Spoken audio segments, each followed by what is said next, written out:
Hello friends, সবাই কেমন আছো? আশা করি অনেক ভালো আছো। তো দেখো আমি রেডি হয়ে গেছি, আর তারপরে একটু সিঁদুর টিপ পরে নিচ্ছি, আর তারপরে হালকা একটু করে একটা হার কানের টিপ এরকম পরে ফেলছি। আর তারপর দেখো মেয়েকে রেডি করব, আর আমার মেয়ে প্রথম এবছর শিবরাত্রি করবে, তার জন্য তো আমি খুব এক্সাইটেড। আমি ভাবছি ও থাকতে পারবে, তো এই টেনশনে করছি যে খিদে টিদে পেয়ে যাবে বা কিছু, কিন্তু ও একটুও খায়নি। এখন গেছে পড়তে, পড়ে এসে স্নান টান করে ওকে রেডি করব। তার আগে আমি একটু রেডি হয়ে যাচ্ছি, আর বাড়ির কাজকর্ম সব সারা হয়ে গেছে অলরেডি।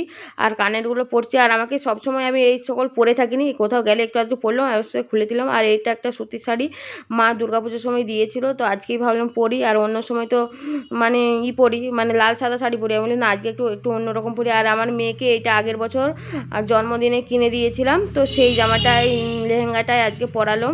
আর মেয়ে দেখো দেখাচ্ছে, আর দুজন আলতা পরে নিয়েছি, ও পাগুলো ভালো করে দেখাচ্ছিল। আবার দেখো সাইডে এগুলো পরেছে, বলছে না দাঁড়াও, আমাকে সব দেখাতে হবে, এ গাল লাল করেছি, নানা রকম করছে। আর ও হচ্ছে প্রথম শিবরাত্রি করছে, তো ওই জন্য খুব আনন্দ ওর। আর তারপর দেখো আমি জানিই না কখন হচ্ছে ও ক্যামেরা অন করে, দেখো নেংচি নেংচি কুলাচ্ছে না, রিং লাইটে গুজে তারপরে করছে, মানে ব্লাশার দিচ্ছে। আর এই দেখো এখানে আমরা সব চাল পয়সা, ধূপ, মোমবাতি, ফল, মিষ্টি, যেই সকল যা দরকার আমরা সব নিয়ে ঘটি নিয়ে এবারে মা মেয়েতে রওনা দিব। আর কতটা কি শেয়ার করতে পারবো জানি না, সেটাই বলছি। তো তোমাদের সঙ্গে সেখানে যে দেখা হবে। তো তারপর দেখো আমাদের সেখানে জল ঢালা সব কমপ্লিট হয়ে গেছে, যেহেতু দুজনেই জল ঢালছিলাম, তাহলে আর ভিডিও করার তো কেউ নেই। আসছে দেখো মেয়ে এখানে ধূপ জ্বালাচ্ছে, আর আমার সব কাজ কমপ্লিট হয়ে গেছে। তারপর আমি বলছি বাবু যাও, যে এখানে পুজোটা দিয়েছিলাম ওখান থেকে গামলাটা নিয়ে আসো। তো গামলাটা নেব, তার আগে একটু ভিডিও করে নিলাম, ঠাকুর প্রণাম করলাম, সমস্ত কাজ সারার পরে আমরা ভিডিওগুলো চালু করেছিলাম, কারণ ওখানে তো কেউ নেই। তারপরে এসে আর কিছু করিনি, প্রচণ্ড টায়ার্ড হয়ে গেছিলাম, কারণ সকাল থেকে তো কাজটা সারা একার হাতে সমস্ত কাণ্ড কারখানা করে এসে একটু ফল টল খেয়েছিলাম, দিয়ে মেয়েও খেয়েছিল, দিয়ে আমরা ঘুমিয়ে গিয়েছিলাম।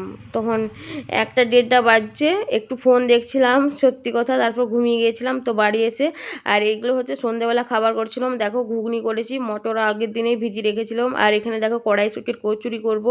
আর জানো তো একা হাতে করতে কতটাই দেরি হয়, একা মাখা বেলা, যারা রান্না করো সবই তো জানো, পুর বানানো, মটরশুঁটি ছাড়ানো, আলু কাটা, ঘুগনির জন্য সমস্ত রেডি করা, মশলা বাটা, তো সমস্তটা করে ফেলেছি। তোমাদেরকে আর সেগুলো দেখাইনি, তাহলে ভিডিও অনেক বড় হয়ে যেত। তো ওদিকে ঘুগনি ফুটছে, তার সঙ্গে এখানে আমি ময়দাটাও মাখিয়ে নিয়েছি, তার আগে পুরটাও রেডি করে নিয়েছিলাম।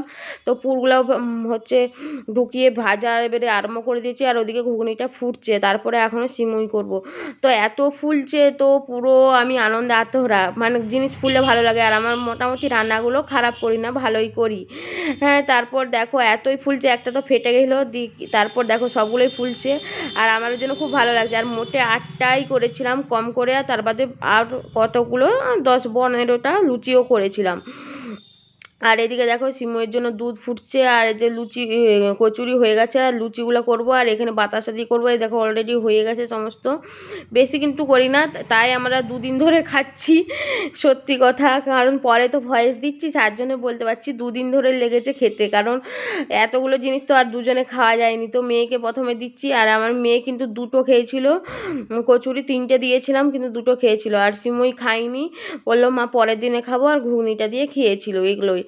আর প্রথমে ভিডিও করার জন্য আমরা সাজাই ঠিকই, কিন্তু অতগুলো করে খাই না, পরের দিনের জন্য আবার রেখে দিই। তো এখানে বলছি বন্ধুরা আমরা খেয়ে নিই, আর ভিডিওটা বেশি বাড়াবো না। তোমাদের ভিডিওটা কেমন লাগলো, আর তোমাদের শিবরাত্রি কেমন কাটলো সেটাও কিন্তু কমেন্ট করে জানাবে। হ্যাঁ, ভিডিও বানাতে ভালোবাসি তাই ভিডিও করি, তাই অনেকে অনেক মন্তব্য করে, কিছু করে